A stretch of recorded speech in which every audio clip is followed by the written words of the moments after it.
જ્યાં સાથ હોય ને ત્યાં સ્વાર્થ ના હોય, અને જ્યાં સ્વાર્થ રાખતા હોય ને ત્યાં સાથ ના મળે. એના પરની વાર્તા છે. એક ગુરુજી હોય છે, છોકરાઓને શિક્ષા આપતા હોય છે. પૌરાણિક જમાનાની વાર્તા છે. બધું પેલું શસ્ત્ર વિદ્યા અને બધી જાતની ધાર્મિક અને બધું જ્ઞાન આપતા હોય છે. બધા છોકરાઓનો છેલ્લો દિવસ હોય છે. અને છોકરાઓને કહે છે આજે તમારો છેલ્લો દિવસ છે, આજે તમારી એક પરીક્ષા છે. એ છોકરાઓ કહે છે કે ગુરુજી આજે પણ પરીક્ષા છે, કે આજની પરીક્ષામાં તમને મજા આવશે કહે છે.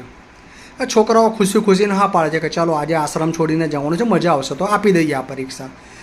તો ગુરુજી કહે છે તમારે કશું નથી કરવાનું, સમૂહમાં દોડવાનું છે. પણ દોડવામાં એક પ્રોબ્લેમ છે કે દરેક જગ્યાએ હર્ડલ આવશે, એટલે કે મુસીબતો આવશે.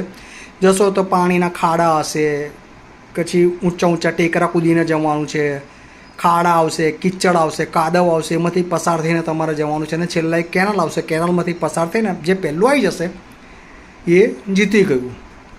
બધા છોકરાઓને રેડી કહે છે, બધા છોકરાઓ દોડવાનું ચાલુ કરે છે. બધા હર્ડલ પાસ કરતાં કરતાં બધા કેનાલ બાજુ આવે છે. 4-5 કેનાલો એટલે ભૂંગરા ગોઠવેલા હોય છે. ભૂંગરાની અંદર કાંકરા જેવું પડેલું હોય છે. બધા ભૂંગરામાં બધા જાય ને તો બધાના હાથમાં ઘૂંટણમાં બધાને પેલા કાંકરા વાગતા હોય છે.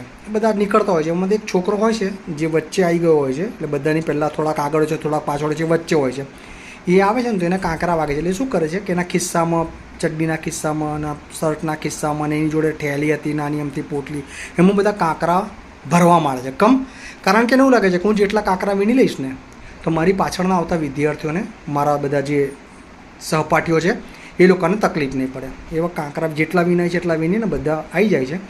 બધા આવીને ગુરુજી સામે ઊભા થઈ જાય. ગુરુજી કહે છે કેવું રહ્યું? તો કે બહુ મજા આવી, પણ કે અમે લોકો પેલી કેનાલમાંથી પસાર થતા હતા ને તો બહુ વાગ્યું, બધું પગ છોલાઈ ગયા છે અને હાથ છોલાઈ ગયું છે.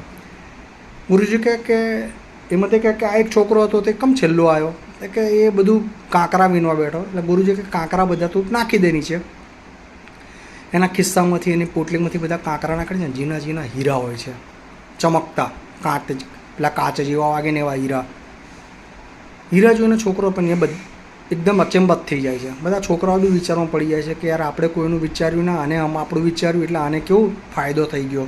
બધા એ છોકરાના હીરા થઈ જાય છે. કહેવાનો મતલબ એને સ્વાર્થ ના વિચાર્યો, એને લોકોનો સાથ આપ્યો તો એને એનો ફાયદો થયો. એટલે કહેવાય છે ને જ્યાં તમે જેનો સાથ આપશો ને સ્વાર્થ નહીં હોય ને તો એનો ફાયદો થશે, પણ જ્યાં સ્વાર્થ હશે ને ત્યાં સાથ નહીં હોય.